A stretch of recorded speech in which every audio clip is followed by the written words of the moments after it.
Beleza. Sim. Bom, pessoal, então hoje, né, a gente só vai introduzir aqui o que é chamado o modelo do Big Bang, né, finalmente, depois de ter descrito de maneira mais teórica, digamos, né, ou de maneira mais sem de fato entrar em detalhes de como é o modelo para descrever o nosso universo, mas a gente incorporou algumas características do nosso universo observáveis, que são homogeneidade, isotropia, ou isotropia mais a hipótese de, né, princípio cosmológico. Isso leva à homogeneidade. A gente viu então que a maneira de no contexto de relatividade geral de se descrever isso é através daquelas métricas de Friedmann, Lemaitre, Robertson, Walker. E aí, usando as equações de Einstein, a gente chegou nas equações dinâmicas que regeriam, então, ao comportamento do universo, né?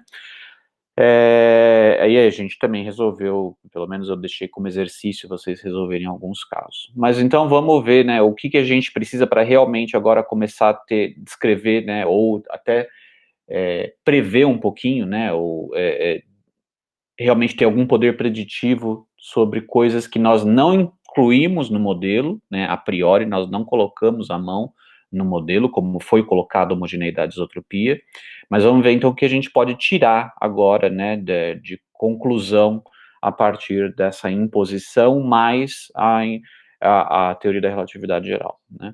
Bom, então, assim, os constituintes mínimos do nosso universo, a gente vai considerar que é matéria não relativística, porque isso, basicamente, qualquer matéria, né, tem matéria no nosso universo, e se a gente considerar que, tipicamente, quando a gente está falando que no modelo, né, as partículas, entre aspas, desse modelo, são as galáxias, né, ou vocês podem considerar como sendo galáxias, por serem, pela dimensão delas ser desprezível frente, não só a dimensão, mas como a dinâmica interna dela ser desprezível para análise do que está acontecendo, né, com o universo como um todo.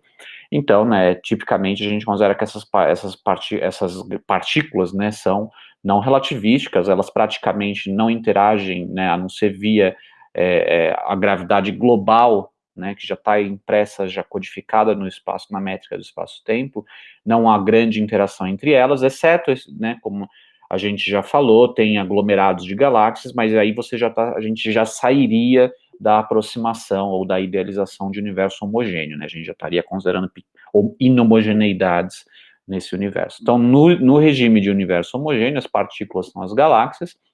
Atualmente elas são, né, pode ser considerado não relativísticas, a velocidade de cada galáxia é muito menor do que a velocidade da luz localmente, né? A gente não vê aqui na nossa posição a gente não vê galáxias, né, passando na nossa região, próximo a gente, com velocidades relativísticas em relação a gente, né?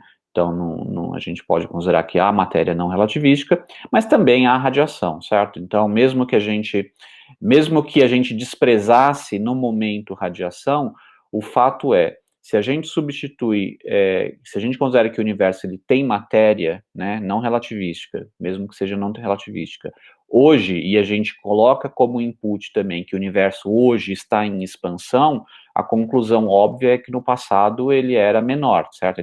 Essa matéria estava mais contraída. E a gente viu pelo comportamento de partículas massivas livres, certo? Como que é a evolução da velocidade delas, ou da energia delas, ou do momentum delas, à medida que a gente vai para o passado, a gente vê que em algum momento ela vai se tornar relativística, certo? Em algum momento ela vai se tornar relativística. E se ela se torna relativística, então você passa a ter o que é chamado, né, de, grosseiramente falando, em cosmologia, radiação, tá? Então, matéria relativística, ou onde você pode desprezar a massa de repouso frente à energia total daquela partícula, tá? Você chama de radiação. E isso, né, então faz com que, bom, a gente tem que considerar que no nosso universo os ingredientes mínimos que ele tem, né, que a gente observa, são dois tipos. A gente vai considerar que é matéria não relativística, cuja equação de estado, né, é um dos parâmetros cosmológicos lá que a gente falou na aula passada, é aquele W, e para matéria não relativística, que também é comum na literatura se chamar de poeira, né, é um sinônimo para matéria não relativística.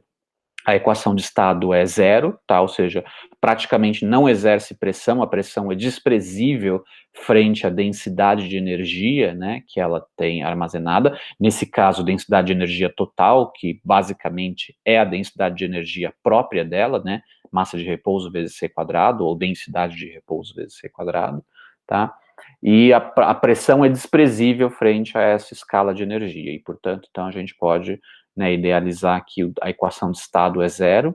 E quando você tem matéria relativística, né, ou seja, quando a gente tem o outro oposto, quando você tem matéria onde, ou constituintes nos quais a energia que ele tem é muito maior do que sua energia de repouso, né, e isso está distribuído de maneira aleatória, né, então você pode, a pressão que ele exerce é um terço da sua densidade de energia, tá?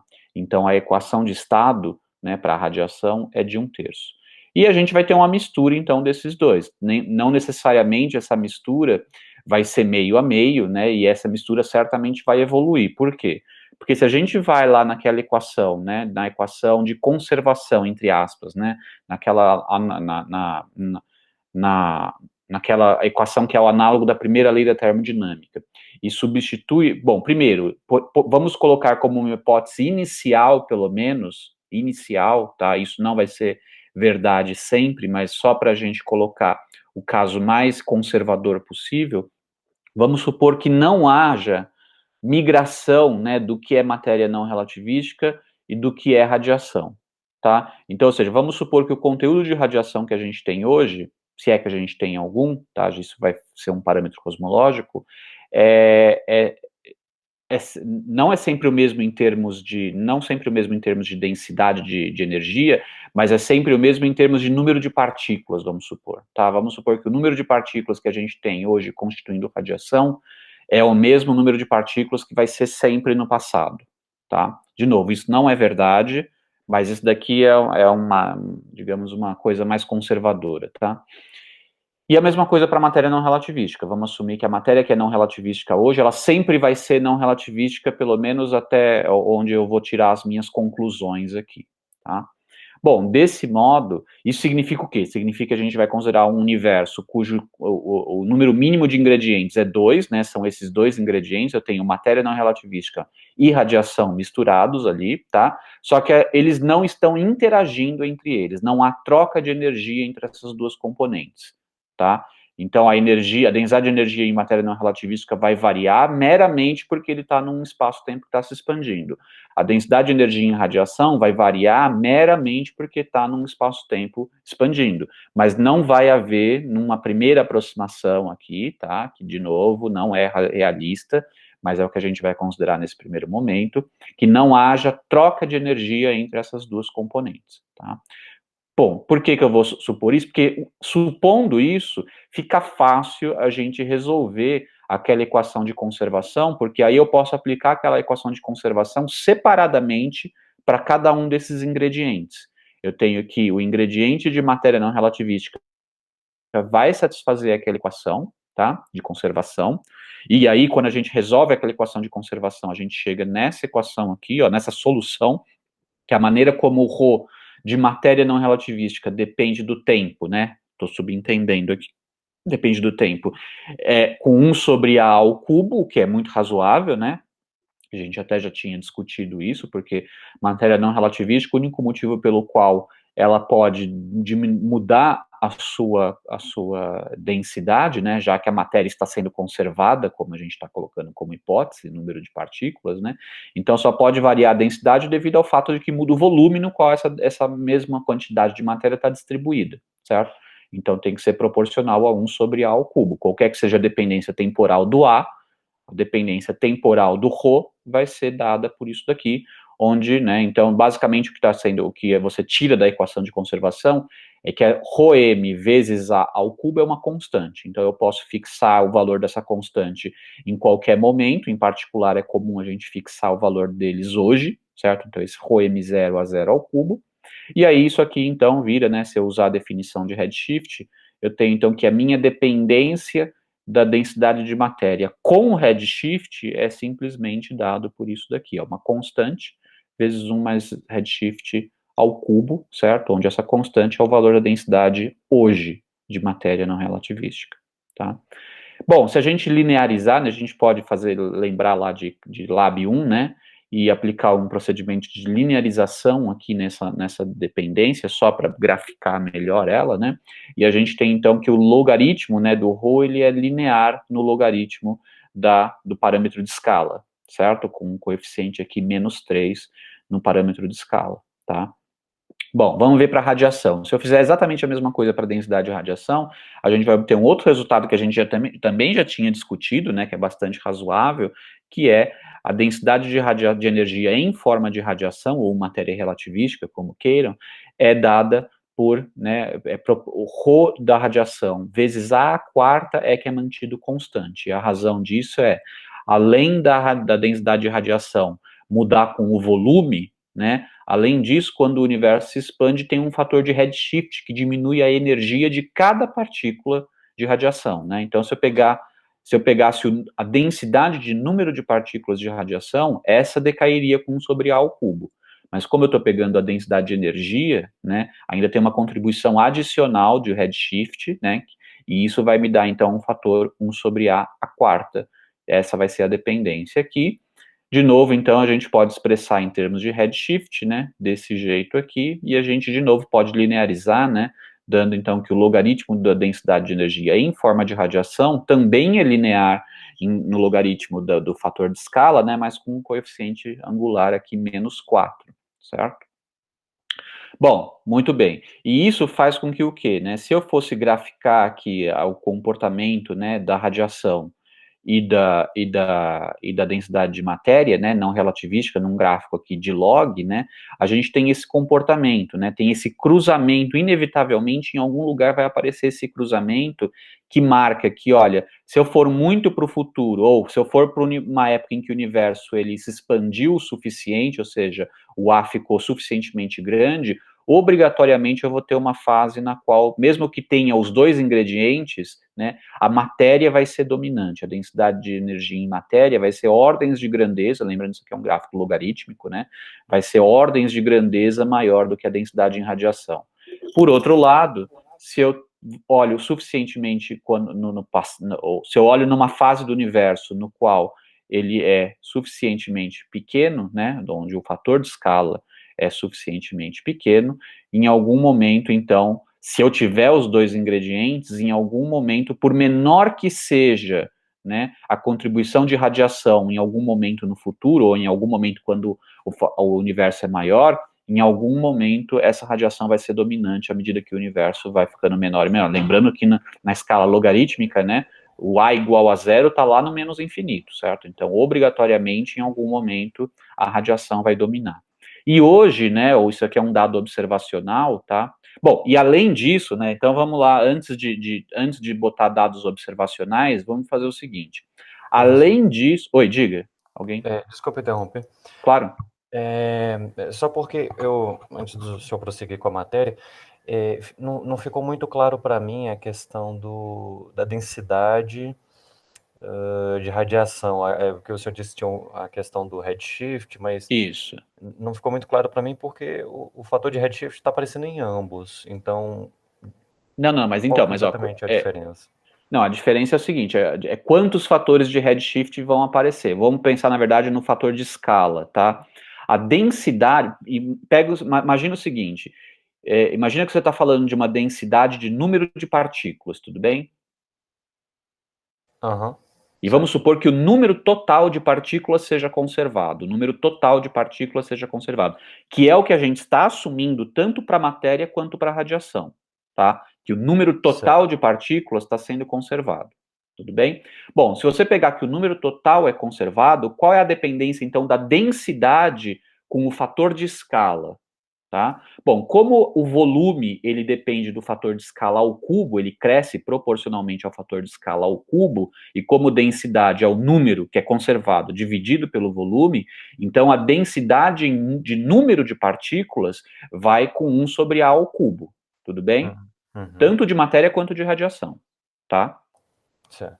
Beleza. Só que aqui eu não estou vendo densidade de número de partículas, eu estou vendo densidade em forma eu estou vendo densidade de energia, tá?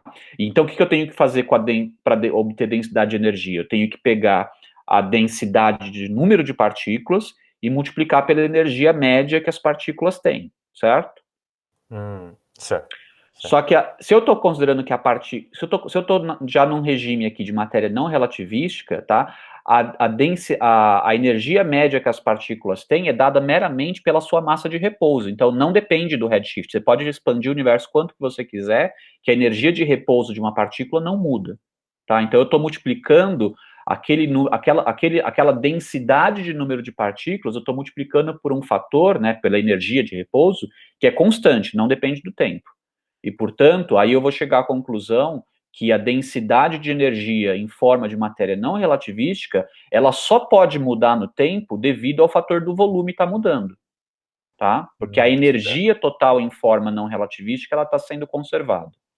Já para Uhum. a radiação não é assim, porque se eu pego, então vamos lá, a densidade do número de partículas de radiação, ela está indo com 1 sobre A ao cubo, beleza.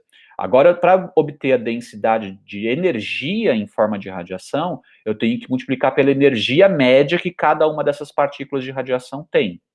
O problema é que essa energia média de partículas de radiação, ela vai com 1 sobre A, lembra? Porque também ela diminui à medida que o universo se expande, porque, entre aspas, né, estica o comprimento de onda dela. Se estica o comprimento de onda, a frequência diminui, e a frequência diminuindo pela relação de energia igual é proporcional à frequência, né? Você tem, então, que a energia de cada partícula está diminuindo, está sofrendo um redshift.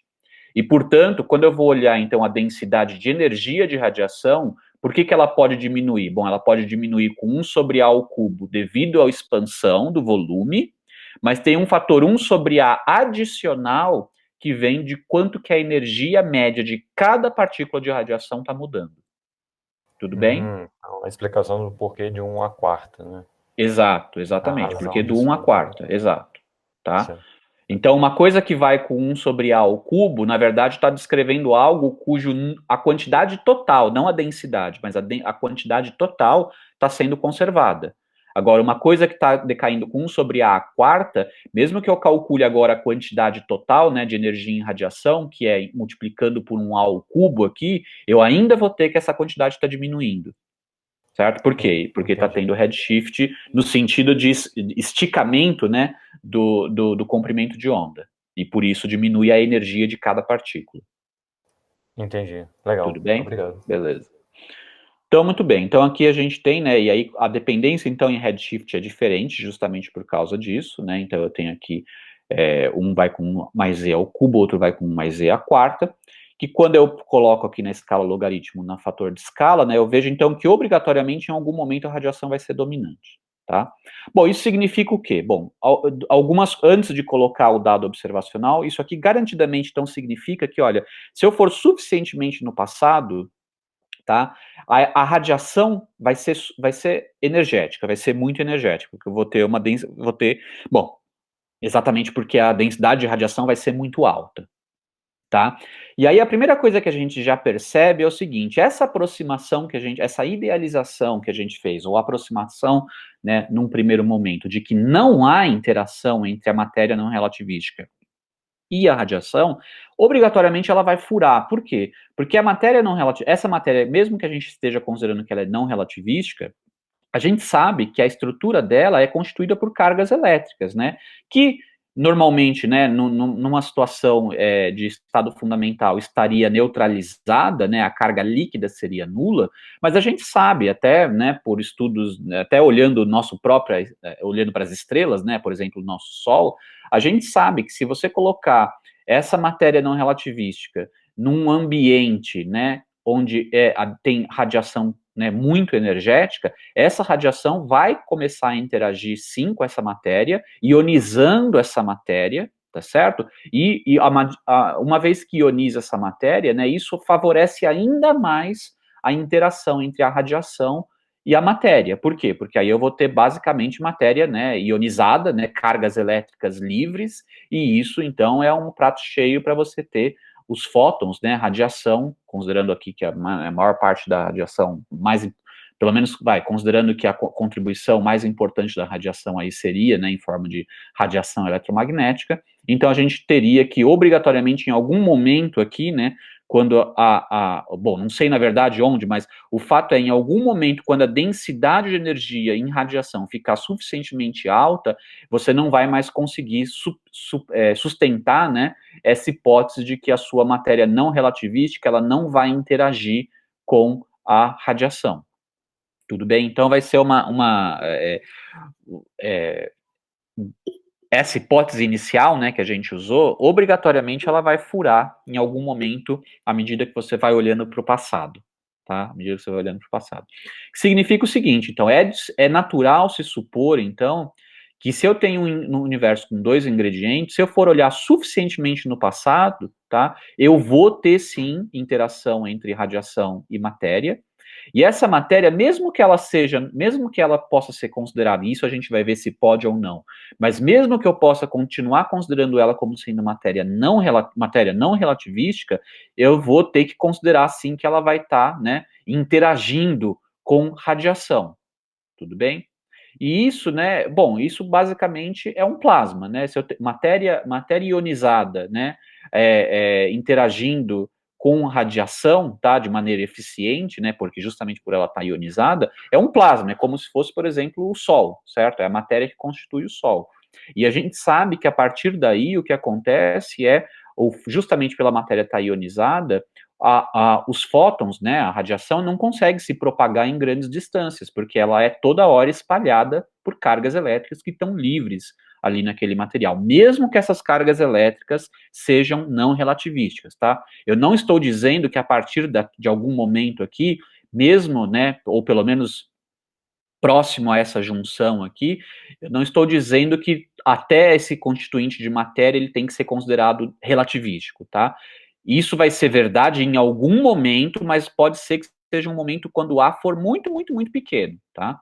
Mas mesmo que a matéria ela possa continuar sendo considerada como não relativística, eu não posso mais desprezar o fato de que ela vai estar interagindo de forma eficiente, né, ou de forma bastante frequente com a radiação. E isso vai fazer, então, com que o universo, ao invés dele ser transparente, né, permitir propagação de radiação a grandes distâncias, né, onde por grandes distâncias eu quero dizer, evidentemente, distâncias cosmológicas, como é hoje, que a gente consegue, usando o Hubble aí, né, olhar galáxias que estão bilhões de anos-luz de distância da gente, mas vai chegar uma época aqui no qual a radiação não vai conseguir se propagar, tá? O livre caminho médio da radiação vai ser microscópico, vai ser da ordem do espaçamento, né, entre as partículas, entre as cargas elétricas que constituem essa matéria que vai estar ionizada, tá? E aí, então, o universo vai ser opaco, certo? Então, é como se a gente o universo, a gente está lembrando, a gente está na hipótese, ainda na idealização de que o universo é homogêneo, certo? Então, o que quer que aconteça numa região, acontece naquele instante em todo o universo. Então, a visão é, a gente tem um universo, né, poxa vida, eu não tô com... A gente tem um universo que hoje, ele é praticamente transparente, tá certo? A gente consegue observar distâncias bom, ele é praticamente transparente, tá certo? A gente vê radiação vindo de regiões muito distantes, só que à medida que a gente vai olhando no nosso cone de luz passado, né, a gente está olhando o universo quando ele era mais jovem, mais jovem, mais jovem, mais jovem, mas em algum momento ele vai passar daquele instante para trás, né, ou daquela época para trás, mais para o passado, em algum momento aqui, daqui para trás, ele é opaco, eu não consigo mais realmente receber direto, né, hoje a gente não consegue receber informação vindo de fótons que foram emitidos, né, direto, cuja última interação, digamos assim, foi, por exemplo, sei lá, numa época em que o universo tinha um A desse valor aqui. Por quê? Porque o fóton que foi emitido, né, foi criado quando o universo tinha um fator de escala desse tamanho, por exemplo, né, ele andou um pouquinho e já interagiu de novo com a matéria, andou um pouquinho e já interagiu de novo, e assim por diante. Então, de uma época aqui para trás, é de se esperar que você não consiga enxergar de fato, certo? Muito profundamente. É como se fosse um plasma. E o plasma você só consegue enxergar, evidentemente, a superfície. Seria a mesma coisa, é o análogo da gente tentar enxergar dentro do Sol, certo? Então, quando a gente olha muito para o passado no nosso cone de luz, em algum momento a gente vai estar olhando o universo no momento em que ele fez essa transição, né, de estar transparente, né, indo para o passado. Ele era transparente, a gente está conseguindo receber informação, né, vindo dessa região, luz vindo dessa região, mas em algum momento a gente vai estar recebendo informação do momento em que ele era opaco e deixou de ser opaco, né? Tudo bem? É como se a gente tivesse, então se a gente olhar realmente para o universo, se a gente conseguisse, né, e consegue, mas não com o mesmo instrumento, né? Mas se a gente conseguisse olhar, né, para o céu e conseguisse realmente captar todas as frequências, né, todas as frequências com o mesmo instrumento, a gente veria o quê? A gente veria o universo transparente, transparente, transparente, ou seja, a gente veria galáxias, mas no fundo, né, o fundo seria como se fosse a superfície de um plasma, tá? Seria como se fosse a superfície do Sol. Então, né, a gente estaria, e isso é em todas as direções, porque como é isotrópico, a gente estaria vendo essa superfície do Sol, entre aspas, né, essa superfície de plasma, né, a gente estaria vendo igualmente distribuído à nossa volta, em qualquer direção que a gente olhe. Então, o fundo, né, da radiação, o fundo do nosso céu, na verdade, ele não é completamente escuro, mas ele seria esse fundo, que seria a imagem, né, a imagem de uma esfera como a gente estando dentro da esfera, né, porque a gente está olhando para todas as direções, quanto mais perto da gente, mais atual é a imagem que a gente está recebendo, à medida que essa esfera, né, à medida que a gente está olhando coisas mais longes, centradas na gente, a gente está olhando coisas mais para o passado, até que chega um momento, né, que a gente não consegue observar além, porque é o momento em que o universo transiciona para essa fase opaca dele. Então a gente veria uma esfera enorme, né, centrada na gente, tá, de uma superfície, então, que é uma superfície de um plasma, né? Evidentemente que, bom, devido ao redshift, a gente não vai ver esse plasma, né, a temperatura desse plasma realmente como ela era naquela época, mas a gente vai ver com o fator de redshift, certo? Então, por isso que a gente não vê realmente como se fosse o Sol, né, a superfície do Sol cercando a gente. Tá? Mas é como se fosse, então a única diferença é que é como se fosse a superfície do Sol, uma esfera gigantesca de superfície do Sol, com a diferença que nós estamos dentro da esfera e o plasma estaria dessa esfera para fora, tá certo? Porque é para coisas mais para o passado, né? E a temperatura que chega para a gente hoje, da radiação chegando para a gente hoje aqui, ela é redshiftada, né? Então, qualquer que tenha sido a temperatura no momento em que essa transição ocorreu, né? A gente está observando hoje com um fator atenuado de redshift. E esse fator atenuado a gente pode ver aqui, né? A gente pode ver o seguinte.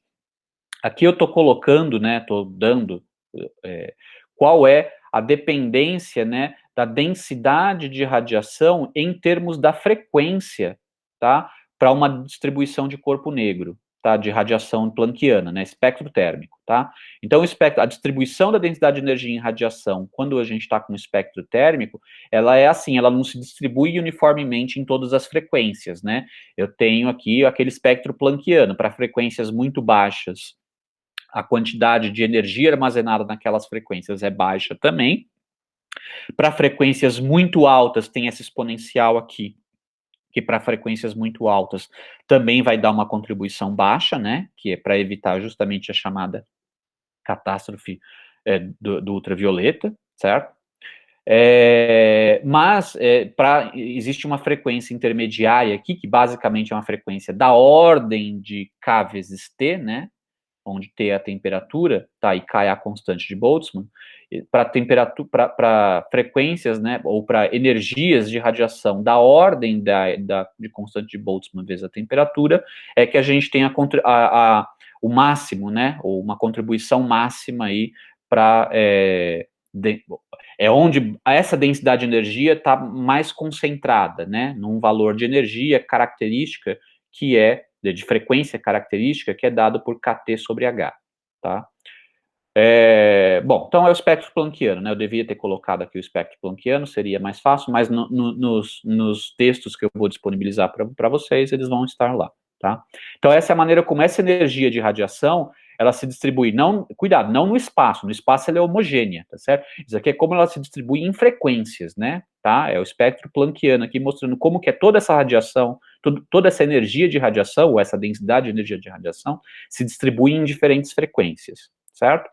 E aí vamos ver o que, que acontece, né? Então, se hoje, a densidade de energia hoje, né, em termos da frequência observada hoje, ela satisfaz um espectro planckiano, que tem essa cara, como que esse espectro planckiano ele muda, né, à medida que, vamos relacionar essas quantidades atuais, né, F0 e T0, com quantidades medidas numa época em que o universo tinha um outro fator de escala, certo? Então aqui a gente, pelo comportamento, pela dependência da frequência com o fator de escala, a gente sabe que se hoje eu tenho uma radiação que está sendo emitida com uma frequência FO ou F0, né, ela foi emitida com uma radiação com uma frequência FE que satisfazia, né, cuja relação com F0 é essa daqui, que a gente já viu lá, né, no caso... Ah, desculpa, que tem esse F adicional, por isso que aqui está o cubo, tá, pessoal? Aqui tem um F0 ao cubo, né? E aqui, então, eu estou escrevendo um FE também ao cubo, então aparece esse fator aqui para compensar, tá? Isso aqui é uma igualdade, tá? Isso aqui é uma igualdade. E aqui também, né, na frequência aqui, eu também tenho que fazer essa alteração, né? A frequência aqui, FO é FE vezes AE dividido por A0, certo? Tudo isso aqui está no denominador, né, dessa barra aqui, tá? E, bom, o que, que isso está mostrando? Isso está mostrando, ó, se eu passar, né, se eu fizer aqui uma mudança de variável, né, ó, o que, que eu estou fazendo? Eu estou passando esse cara para o outro lado, tá? Estou passando esse cara aqui para o outro lado. Estou escrevendo esse F0 aqui também em termos de FE, tá? Então está aparecendo um termo aqui, a quarta, juntando com esse, tudo bem? E aqui, ó, repara que quando eu faço isso, todos os fatores de escala desapareceram daqui.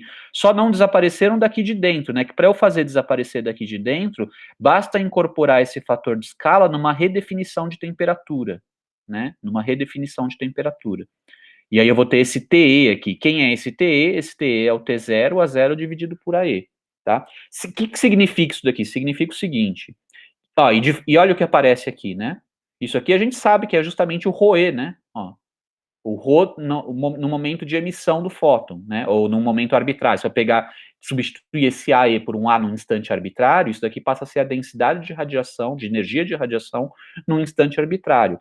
Então, essa manipulação mostra que o espectro térmico, né? O espectro térmico ele é preservado pela expansão do universo. Se eu tenho um espectro planckiano num certo momento, esse espectro planckiano ele vai ser sempre planckiano com uma única modificação. Muda a temperatura na qual esse espectro planckiano, que esse espectro planckiano descreve, tá? Então significa o quê, né? Se eu passar isso aqui para redshift, fica isso daqui, ó. Se eu tenho hoje uma dada temperatura qualquer de radiação, a maneira como ela evolui com o redshift, né? Dá para ver por aqui, né? Então, a temperatura num momento arbitrário vai ser o A0 dividido pelo A, o fator de escala nesse momento arbitrário, mas isso daqui é 1 mais E, né? Então, eu tenho essa relação aqui, tudo bem? Então, eu vejo, né, que de fato a temperatura da radiação, ela é maior quanto mais para o passado a gente vai, ou olhando, né, no sentido oposto, que é o que eu queria, se em algum momento aqui eu tenho essa superfície de plasma, né, onde aqui eu tinha matéria ionizada, mesmo que não relativística, eu tinha matéria ionizada interagindo com radiação. Beleza, então eu não consigo enxergar mais para o passado do que isso. Em algum momento, a temperatura ou a densidade de radiação caiu suficiente para para fazer com que essas interações, né, entre a radiação e a matéria não fosse mais capaz, né, ou eficiente para ionizar a matéria. A partir do momento, então, você tem a formação de matéria neutra. Nesse instante que você tem a formação de matéria predominantemente neutra, a radiação agora praticamente deixa de ser espalhada, né, deixa de interagir com a matéria, e você tem agora, então, ela se propagando livremente até chegar na gente, certo? Então, essa radiação que a gente observa tendo sido emitido nessa fase de transição, ela foi emitida com uma certa temperatura. Muito bem. Qual a temperatura que a gente vai observar dela hoje, né? Esses fótons que foram emitidos aqui nesse momento de transição aqui, embora eles tivessem um espectro planckiano com uma dada temperatura aqui de emissão, né, nesse instante, vai chegar na gente uma temperatura bem menor. E essa temperatura vai ser, né, atenuada por esse fator aqui. Tudo bem? Bom, o que a gente, né, infere daí? Bom, a primeira coisa que a gente infere daí é que se a gente vive num universo que de fato é bem descrito por esse cenário que eu acabei de dizer, a gente deveria procurar observacionalmente por essa esfera, né, de radiação vindo em todas as, por esse fundo de radiação vindo em todas as direções com espectro térmico, certo? Que é o que é chamado radiação cósmica de fundo.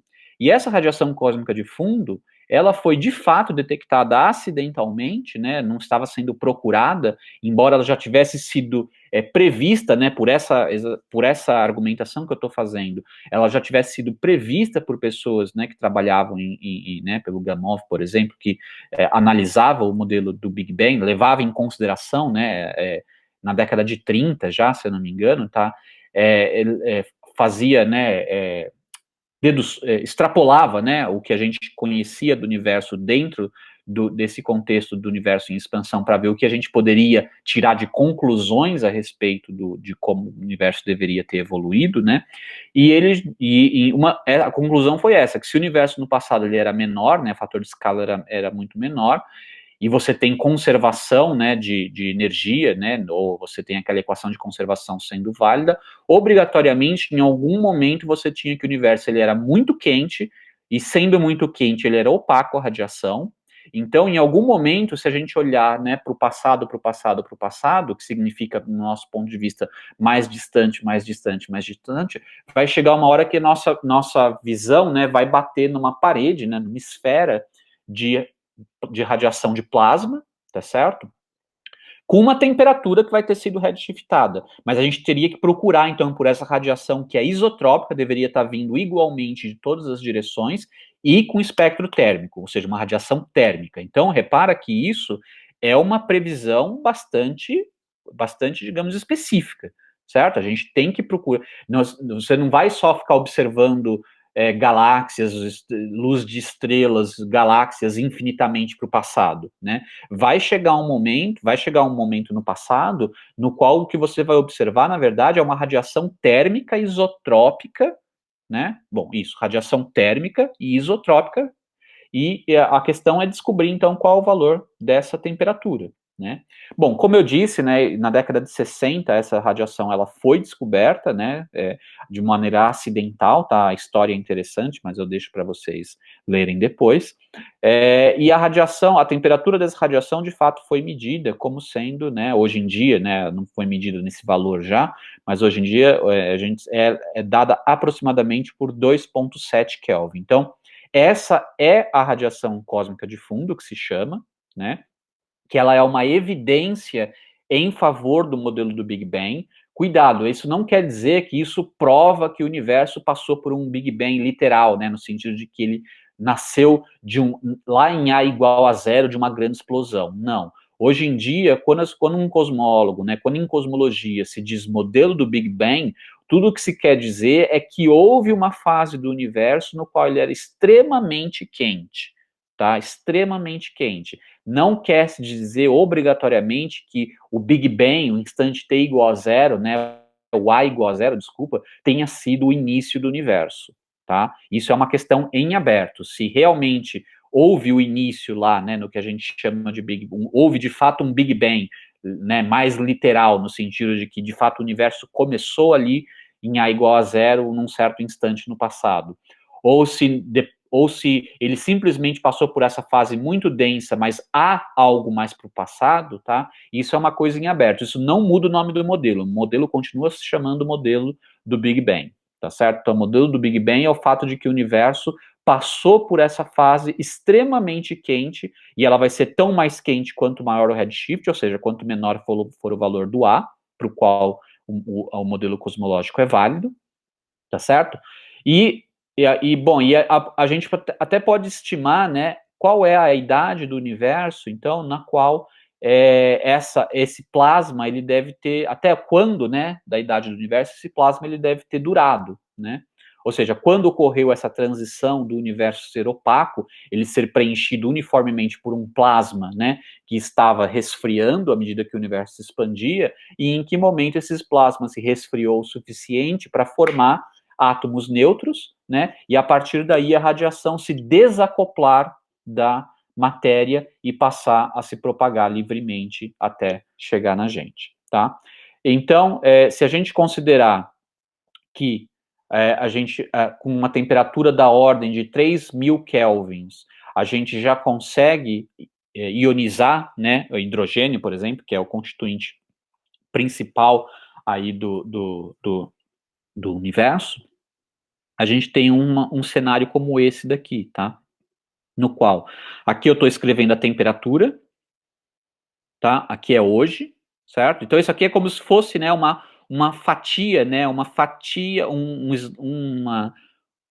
filete, né, um strip aqui, uma faixa do nosso cone de luz passado, né? Então isso aqui eu tô como se fosse o nosso cone de luz passado. Essa aqui é uma faixa que eu colaria, né, no nosso cone de luz passado, tá? Então quando a gente olha para o universo, o que a gente observa, né? Bom, a gente observa evidentemente galáxias, certo?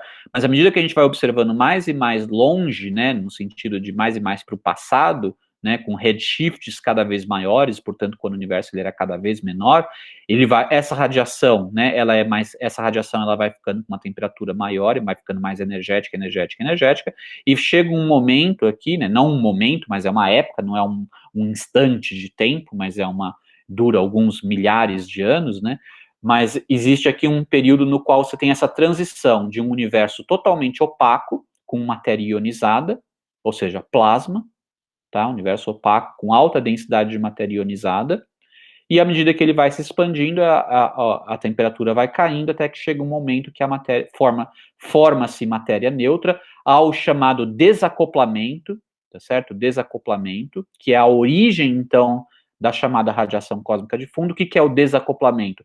Também, às vezes, chamado de recombinação, mas é um nome péssimo, recombinação, porque a recombinação é considerada como quando os elétrons se juntam aos prótons para formar átomos, né?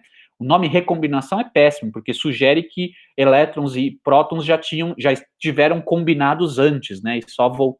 Isso aqui é mais um momento em que eles se combinam, o que evidentemente é falso. Daqui para trás, tá? Não existia átomos neutros, tá? Então aqui é a formação de matéria neutra. Eu prefiro, então, o nome desacoplamento, embora desacoplamento e recombinação tenham uma pequena diferença, né, de significado, mas eu acho que é mais claro, né, mais pertinente a gente, então, chamar de desacoplamento, que é o momento, então, em que a radiação, ela passa a poder se propagar livremente, né, e então o que a gente está enxergando? A gente está enxergando os fótons que chegam na gente hoje, mas esses fótons da radiação cósmica de fundo são os mesmos que foram emitidos aqui, tá certo? Só que aqui eles estavam com uma densidade de energia muito alta. Só que na medida que eles se propagaram, eles foram diluídos tanto em termos de número, quanto em termos de energia individual. E a gente observa eles aqui com uma energia da ordem de 2,7 Kelvin, tá? Aproximadamente 2,7 Kelvin, tá? Bom, sabendo qual é a temperatura em que isso aqui tem que acontecer, né, da ordem de 3.000 Kelvin, na verdade, já estou dando os valores, tá? Então, a gente tem o redshift, né, no qual isso aqui vai ocorrer. Tá? O redshift no qual isso ocorre, deixa eu ver se não é um dado que eu peço para vocês. O redshift no qual isso aqui ocorre, tá, é 1.100. O Z, tá, o Z é da ordem de 1.100. Tá? Então, esse é o valor de redshift onde ocorre esse desacoplamento, ou seja, onde a radiação cósmica, um instante no qual, ou a época no qual a radiação cósmica de fundo ela foi gerada, tá? Foi produzida. Tudo bem?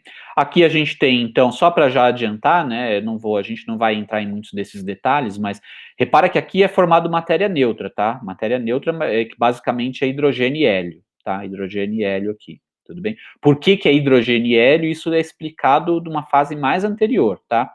Aqui tudo que acontece Os elétrons vão se juntar aos núcleos dos átomos.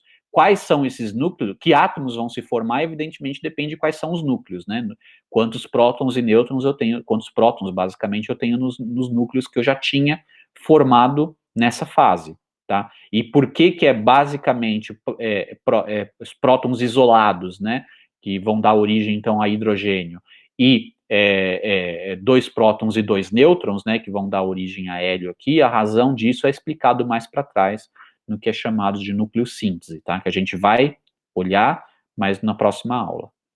Tá, então aqui é formado matéria neutra, e demora um tempo, tá, para essa matéria neutra, né, devido à evolução de inhomogeneidades, né, por instabilidade gravitacional, realmente formar primeiras estrelas e depois essas estrelas formarem galáxias, tá? Demora aqui um bom tempo, tá? Milhões de anos. Tudo bem? Então, isso aqui demora milhões de anos, e isso, então, repara que nessa época aqui, ó, existe toda uma época no qual o universo ele era transparente, mas completamente escuro, né? Escuro no sentido de que não havia nenhuma fonte de radiação aqui, tá? Por quê? Porque, basicamente, né? Porque aqui não tem estrelas. Aqui não deu tempo ainda de formar estrelas, tá? E isso daqui, então, é o que é chamado em cosmologia de Dark Ages, né? Idade Negra, né? Bom, Dark Ages, eu não sei qual a melhor maneira de traduzir para não ficar muito parecido com a Idade Média, né? Com o termo que é usado em história para a Idade Média. Mas é Dark Ages também, como é em história em inglês, né? Para a Idade Média. É chamado Dark Ages justamente porque aqui não tem estrela nenhuma, tá? Nada brilha aqui, né? Então eu tenho aqui matéria neutra sendo formada. O universo aqui ele é preenchido por nuvens, né, de gás praticamente neutro, tá, de hidrogênio e hélio, tudo bem? Até que por instabilidade gravitacional, né, eles se aglomeram e aí sim começa todo o processo de, à medida que você tenha colapso gravitacional, aquele gás vai esquentar, e uma vez esquentando, você tiver massa suficiente, ou seja, se tiver energia suficiente para romper a barreira a barreira de repulsão coulombiana entre núcleos, né, você passa a ter fusão, e aí você passa, então, a ter estrelas brilhando, certo? Mas, então, até aí, a gente tem aqui uma época em que o universo, ele era transparente, mas sem nenhuma estrela para brilhar, tá? Então, que é chamada idade das trevas, idade, né, Dark Ages aí do universo, tá? Muito bem, então essa é a origem então essa é uma previsão do modelo. O modelo, ele prevê que se você olhar realmente no fundo, né, do seu céu, ele não é negro no sentido de que você pode olhar arbitrariamente para o passado e você vai ver estrelas, né, arbitrariamente no passado, mas você vai ver, na verdade, um fundo além do qual, né, um limite além do qual você não consegue penetrar, né, a radiação emitida que não se propaga diretamente até você, mas é espalhada, espalhada, espalhada, até que em algum momento aqui a radiação produzida consegue se propagar até a gente, tá? Bom, esse é mais ou menos um cenário, tá, pessoal? E aí eu peço alguns exercícios aqui para vocês fazerem, tá? O primeiro deles é, supondo que desde o desacoplamento, por aqui, com redshift, então, dessa ordem, tá? Redshift da ordem de 1100.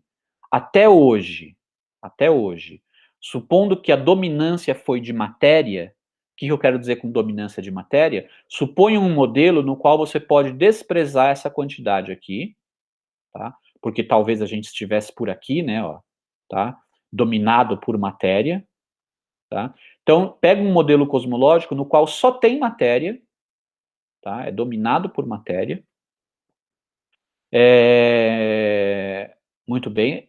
E vamos supor que a constante de Hubble, né, observada hoje, é o valor que é de fato observado, né, que é da ordem de 70 km por segundo por megaparsec, significando que, né, o fluxo aquela velocidade de expansão, né, ela aumenta de 70 km por segundo a cada megaparsec de distância entre as galáxias, tá?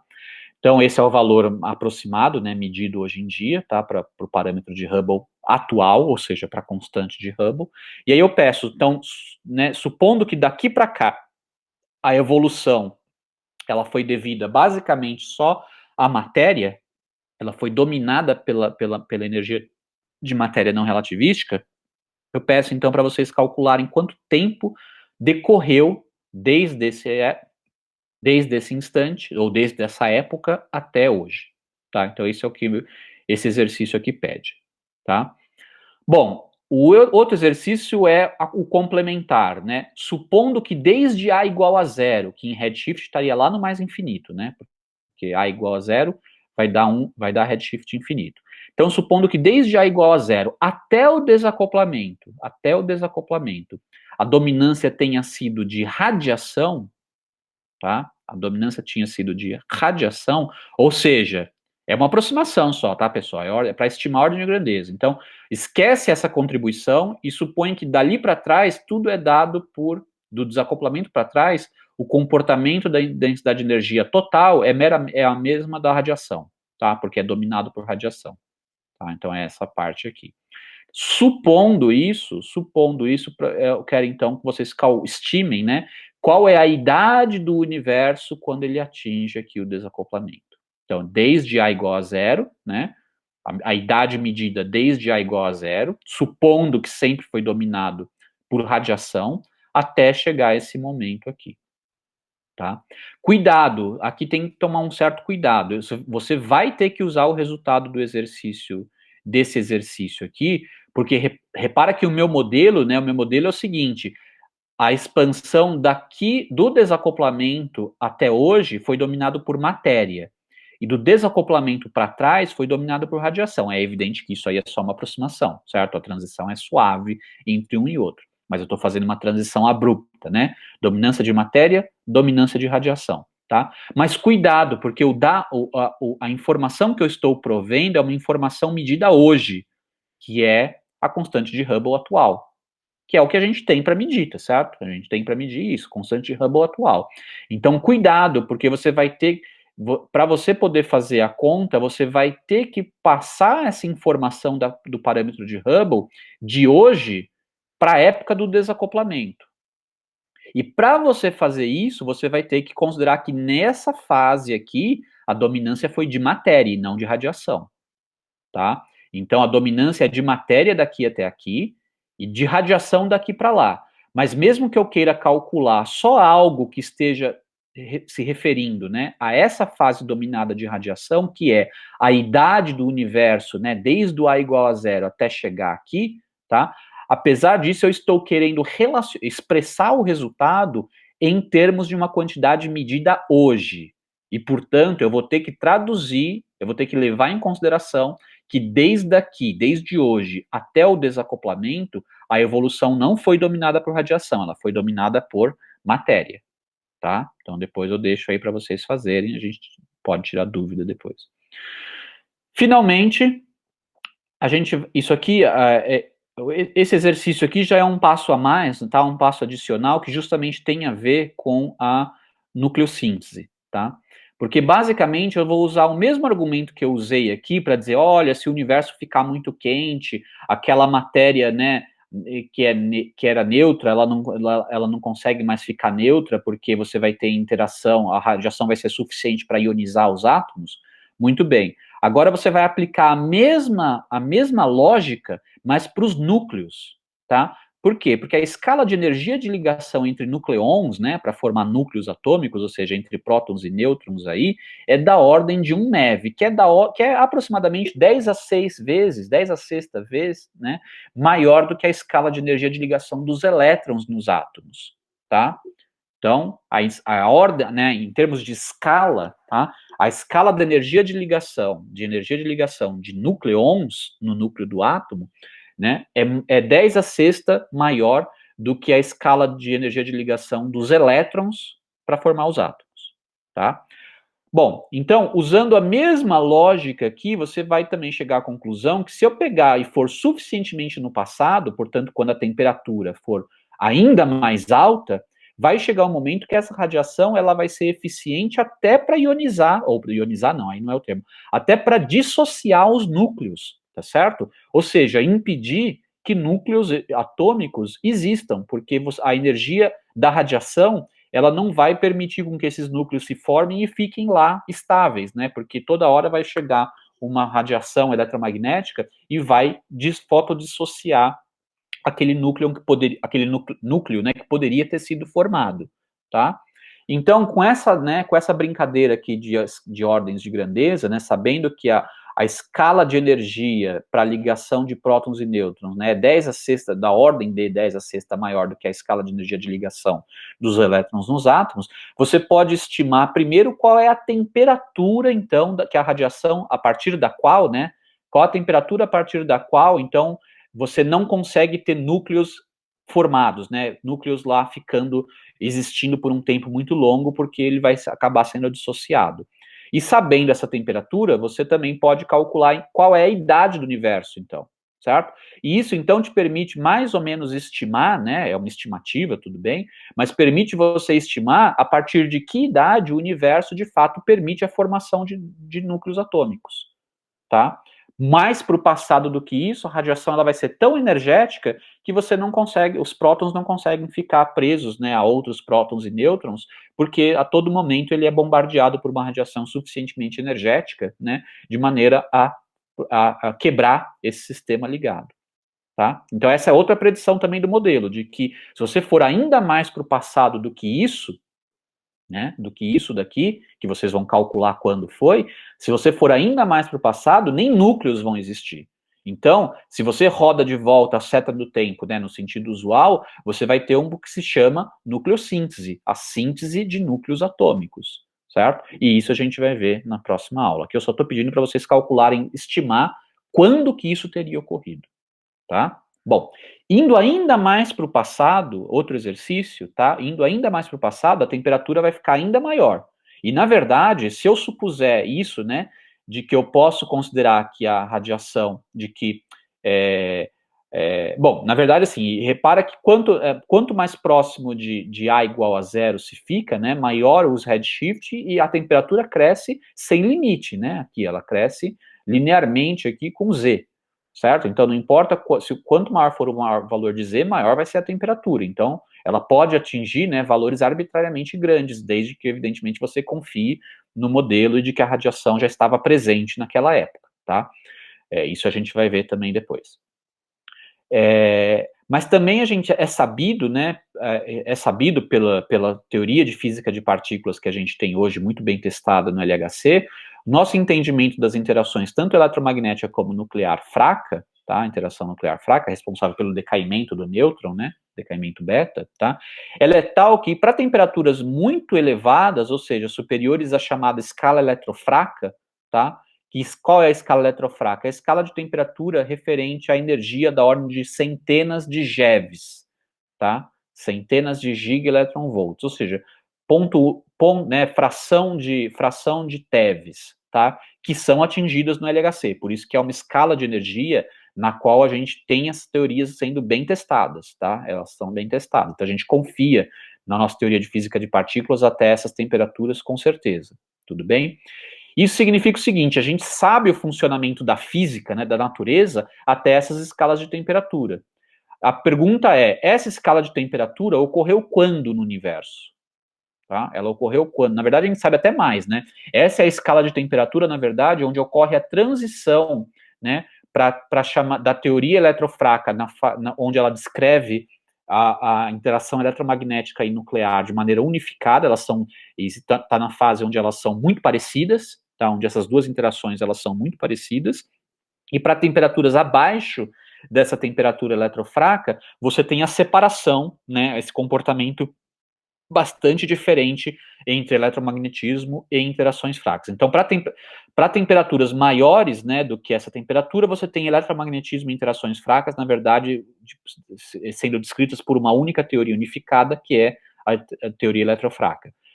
Em regimes de temperatura menores do que esse, você tem a separação dessas duas interações, né, passando a ter características muito diferentes, tudo bem? Mas então essa é a escala de energia que acontece essa transição, tá? A pergunta que eu faço nesse exercício é, né, seguindo as mesmas hipóteses dos exercícios anteriores aqui, em que momento do universo essa transição eletrofraca teria ocorrido? Tudo bem? Qual a idade do universo, tá? E basicamente, né, significa o seguinte: se a gente conhece bem as leis da física, até essas escalas de temperatura e até acima delas, né, até da ordem de Teves, a gente conhece bem a física até a ordem de Teves, a gente pode inferir, então, até que momento do universo a gente consegue descrever bem com as teorias que a gente já tem bem testadas, tá? Isso aqui eu deveria ter colocado, encarem isso como um exercício adicional, tá? Suponha que a gente conheça bem as teorias, né? A gente tenha sob controle o funcionamento das nossas teorias, né? Elas descrevam bem a natureza, até escalas de temperatura, né? Escalas de energia associados a dezena de TeV, tá? 10, né? 10 TeVs, que é 10 a 13 eletronvolts, tá?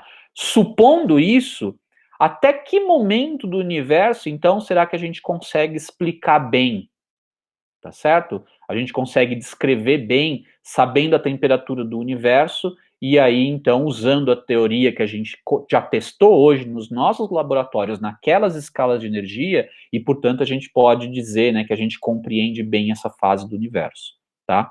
E aí vocês vão ver que, assim, é um instante ridiculamente pequeno. Ridiculamente pequeno. Esse instante aqui da escala eletrofraca já é ridiculamente pequeno, tá? Só para antecipar, para ter certeza, né? Provavelmente vocês vão chegar, mas é muito menor do que um segundo. Muito, muito menor do que um segundo, tá? Muito bem. Isso significa, então, que esse comportamento do universo como sendo mais quente, mais quente, mais quente, e menor, e menor, e menor, à medida que a gente vai olhando aqui para o passado, a gente pode confiar nesse cenário, pelo menos até onde a gente confia nas nossas leis que a gente está usando para descrever o que acontece nessas fases, tá? E aí a gente vai ver, então, que a gente realmente pode ter convicção, né, de maneira indireta, porque a gente testa as leis da física aqui, sujeitas a essas escalas de temperatura que a gente testa hoje, tá? Então a gente pode inferir o que está acontecendo, evidentemente a gente infere e vê se bate com o que a gente está observando, tá? E tem funcionado para realmente frações muito pequenas, tá? De tempo. Tudo bem? E é isso que é chamado modelo do Big Bang. Tá? Se a gente pode realmente, eu já vou até antecipar, só para vocês, isso daqui, tá, ó, por exemplo, a escala eletrofraca é da ordem de 10 a menos 12, 10 a menos 11 segundos. 10 a menos 12, 10 a menos 11 segundos a escala quando ocorreu a transição eletrofraca aqui. Tá?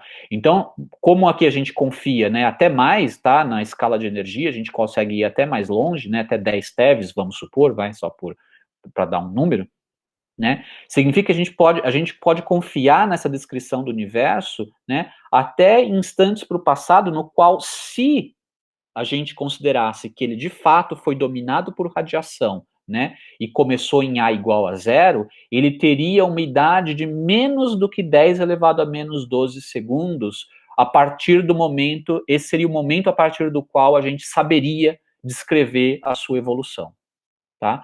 Uma pergunta que sobra é o seguinte, tá, mas será que esse 10 a menos 12 é realista? Ou seja, será que realmente se passou só 10 a menos 12 desde esse momento, né, por exemplo, da transição eletrofraca, até de fato o A igual a zero? Essa é uma pergunta que a gente não sabe, porque nada impede, a gente não tem como testar essa região ainda. Se alguém vier com um modelo mirabolante, no qual, na verdade, isso que num universo dominado por radiação teria durado 10 a menos 12, mas na verdade aqui tem alguma energia exótica, tá? E essa energia exótica faz com que isso, na verdade, se estenda por, sei lá, um tempo arbitrariamente grande, isso a gente não sabe. É uma realidade, tá? Seria o caso em que, por exemplo, poderia nem ter havido um Big Bang literal, né? O universo talvez nem tenha começado. Talvez, né, como é bastante comum hoje em dia, né, bastante em moda modelos hoje em dia, considerarem que, na verdade, efeitos quânticos vão, na verdade, impedir que o A chegue a zero e vai dar uma força repulsiva aqui de antigravidade, fazendo, na verdade, com que o universo tenha vindo de um universo, em que essa fase de expansão do universo, na verdade, tenha vindo de uma fase anterior que estava colapsando, tá? E aí, evidentemente, que a idade do universo seria ainda maior, né? Porque aí teria que considerar que o nosso universo, na verdade, veio de um universo, de uma fase anterior colapsando, né, e que, portanto, então ele é muito mais antigo do que o que a gente está dizendo aqui. Mas não importa, tá? Isso não quer dizer que o modelo do Big Bang estaria errado. Por quê? Porque quando a gente se refere ao modelo do Big Bang, a gente só quer dizer isso. O universo passou por uma fase tão quente, tão quente, tão quente, que esses processos físicos, como desacoplamento, nucleossíntese, formação de prótons e nêutrons, porque vai chegar uma hora até que a temperatura é tão alta que nem prótons e nêutrons vão existir, porque vai ser energeticamente favorável você ter quarks livres, certo? Isso também dura um certo intervalo de tempo, tá? Que é posterior à fase aqui da transição eletrofraca, tá? Então é entre a transição eletrofraca e a nucleossíntese, teve a fase de formação dos nucleons, tá? De quarks virando prótons e nêutrons, virando bárions, tá? Então, essa sequência de eventos é que a gente chama de modelo do Big Bang. O universo passou por uma fase suficientemente quente, na qual houve, né, essas transições, aqui houve pelo menos esses fenômenos, né, formação de núcleos de elementos leves, formação de prótons e nêutrons, transição eletrofraca e desacoplamento. Tá certo? Então, esse é o cenário do Big Bang. Se de fato teve um Big Bang lá no T igual a zero, A igual a zero, isso não é necessário para que a gente diga, né, que o modelo do Big Bang é um modelo bem testado. Tá? Tudo bem? Então, por favor, acrescenta aí esse exercício que eu falei, que é repetir tudo isso daqui, mas agora para a escala de energia da ordem de 10 TeVs. E ver, então, né, se a gente confia, se a gente tem uma boa descrição da natureza até essas escalas de energia, então isso vai te dar qual a idade que o universo teria, supondo que foi dominado por radiação desde do seu surgimento, né? Qual a idade que ele teria a partir da qual a gente consegue descrever bem a sua história, tá certo?